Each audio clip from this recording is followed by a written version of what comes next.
এই ঘটনাটি সেই সময়কার যখন রাতের আকাশে চাঁদ দেখা যায় না। শোনা যায় অমাবস্যার রাতে বাইরে বেরোনো উচিত না। অমাবস্যার সময় খারাপ আত্মাগুলি বাইরে ঘুরে বেড়ায়। মা, আমি বেরোচ্ছি, সকাল পর্যন্ত বাড়ি ফিরে আসবো। ও রাহুল, বাবা একটু দাঁড়াও। এত রাতে না যেয়ে সকালে বেরোবে? অমাবস্যার রাতে কোথাও কোনো... না মা, আমি গাড়িতে যাচ্ছি। চাঁদের ভরসায় পৃথিবী চলে না, আর গাড়িতে লাইট আছে। আমার কথা শোনো রাহুল, অমাবস্যার রাতে অনেক বিপদের সংকেত থাকে। আরে মা, আজকের দিনে এসব কে বিশ্বাস করে? আচ্ছা, আমার দেরি হচ্ছে। ঠিক আছে, পৌঁছে ফোন করব। বলে রাহুল দ্রুত বেরিয়ে পড়ল। ও ঘর থেকে একটু বেরোনোর পরেই... আরে, এই বিড়ালটিও না এত কালো যে দেখাও যায় না। ভাগ্য ভালো যে বেঁচে গেল, না হলে এক্ষুনি চাকার তলে পড়ে পাপড় হয়ে যেত। হ্যাঁ, আর মাও এটি দেখেনি, না হলে শুভ অশুভ চালু হয়ে যেত। এই বলে সে আবার চলতে শুরু করলো। দাদা, এত রাতে কোথায় বেরিয়েছেন? মুম্বাই যাচ্ছি। এমন কাজ? এত রাত, তার উপর আবার অমাবস্যা। এই রাতে বেরোনোটা সুরক্ষিত না। অনেক ঘটনা শুনেছি এই অমাবস্যা রাতের। শুনেছি এই রাতে বয়স্ক মহিলার বেশি একটি চোরেল অপরিচিত ব্যক্তিদের মেরে ফেলে। থেকে ভালো হবে কোনো হোটেলে আজকে রাত কাটিয়ে সকালে বেরোবে।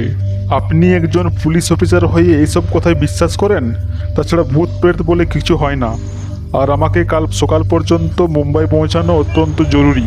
ঠিক আছে, আমি আমার কর্তব্য করলাম। তুমি তোমার ইচ্ছা মতো হলে যাও।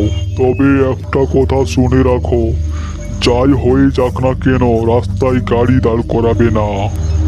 আচ্ছা, ঠিক আছে। আরে, এই পুলিশগুলো না সব সময় কমিশন খাওয়ার কথা চিন্তা করে। আমাকে কোনো ভূতের গল্প বলে হোটেলে রাখার চেষ্টা করছিল। হ্যালো জানু, তুমি কি বেরিয়ে গেছো?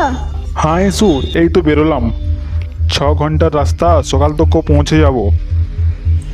ঠিক আছে জানু, সাবধানে এসো। আমি তোমায় মিস করছি। Love you. হ্যাঁ সুইটার, লাভ ইউ টু। আমি রাখছি, মোবাইল চার্জে লাগাতে হবে, ব্যাটারি কম আছে। এটা কি, আমি কি গাড়ির সাথে কিছু ধাক্কা মারলাম? এই বলে সে ধীরে ধীরে গাড়ি থামিয়ে জানলা দিয়ে পিছনে দেখতে থাকে। হায় ভগবান, মনে হচ্ছে আমার হাতে কারো অ্যাক্সিডেন্ট হয়ে গেছে। কোনো মেয়ে মনে হচ্ছে, কিন্তু পুলিশটি রাস্তায় কোনোভাবেই গাড়ি থামাতে মানা করেছে। কি করি? কিন্তু আমি এগুলো কেন ভাবছি? আরে ভূত ফুত কিছু হয় না। আমার গাড়িতে মনে হচ্ছে কেউ অ্যাক্সিডেন্ট হয়েছে এবং আমাকে তাকে সাহায্য করা দরকার। তারপর রাহুল ধীরে ধীরে সেই মহিলাটার কাছে যায়। ওই মহিলাটির মাথাটি রাস্তার এক পাশে থাকে এবং তার মাথা থেকে অনেক রক্ত বেরোয়। আর চুলগুলি সাদা ছিল এবং শাড়িটিও। সে সাহস করে সেই মহিলাটিকে ঘোরানোর চেষ্টা করে এবং তার মুখটি সে দেখতে পায়। সে একজন বয়স্ক মহিলা এবং সে তখন অজ্ঞান অবস্থায় ছিল, কিন্তু তার চোখ দুটি পুরো খোলা ছিল। রাহুল একটু ভয় পেয়ে যায় এবং মনে মনে ভাবতে থাকে, সে মারা যায়নি তো?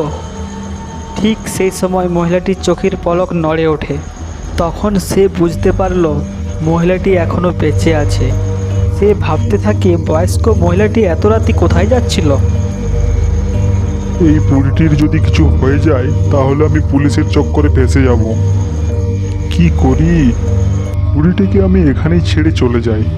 এটা ভেবে রাহুল জলদি জলদি গাড়ির দিকে যেতে লাগলো। গাড়ির সামনে যেয়ে যখনই সে দরজার কাছে পৌঁছালো, তখনই তার মায়ের কথা মনে এলো। এই বুড়িমাটিও নিশ্চয়ই কারো মা। একে ছেড়ে আমি কি করে যেতে পারি? এই অবস্থায় একে ছেড়ে যাওয়াটা আমার ঠিক হবে না। রাহুল গাড়ির দরজা খোলা রেখেই সে আবার বয়স্ক মহিলাটির কাছে যায় এবং তাকে কোলে করে উঠিয়ে গাড়ির পিছনের সিটে তাকে শুইয়ে দেয়। চিন্তা করবেন না ঠাকুমা, আমি আপনাকে কোনো হাসপাতালে এক্ষুনি নিয়ে যাব। তোমার কিচ্ছু হবে না। এরপর রাহুল সামনের সিটে বসে স্পিডের সঙ্গে গাড়ি চালাতে লাগলো। একটু আগে যাওয়ার পরেই সে আয়না দিয়ে দেখতে পেল সেই বুড়িটি সামনের সিটে বসে আছে। আর দেখে রাহুল খুবই ভয় পেয়ে যায়। রাহুলের শরীরে ঘাম ঝরতে থাকে। এই বুড়িটি তার দিকে চেয়ে আছে, কিন্তু সে একটু নড়াচড়া করেনি। সেই বুড়িটি তখন একটু ঘুরলো এবং বলল, মুসাফির, অনেক বছর আগে আমার এই হাইওয়েতে মৃত্যু হয়েছিল। আমারও একটি পরিবার ছিল, তারা সকলেই মারা গেছে।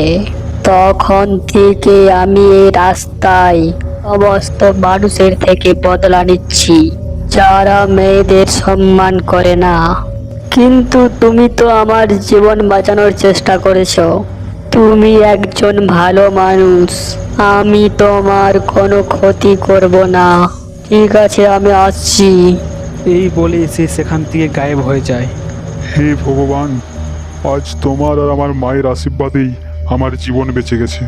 যদি আমি তখন তাকে ওখানে ছেড়ে পালিয়ে আসতাম, তাহলে ও আমাকে আজ মেরে ফেলতো। তো এই ভাবতে ভাবতে রাহুল সেখান থেকে চলে যায়। নিশা, তুমি নিচেই আছো? আমি তোমাকে কিছু বলতে চাই। তুমি আমাকে সারপ্রাইজ দিতে চেয়েছো না? তুমি গাড়ির পেছনেই আমার মাকে নিয়ে এসছো, আমি দেখে নিয়েছি।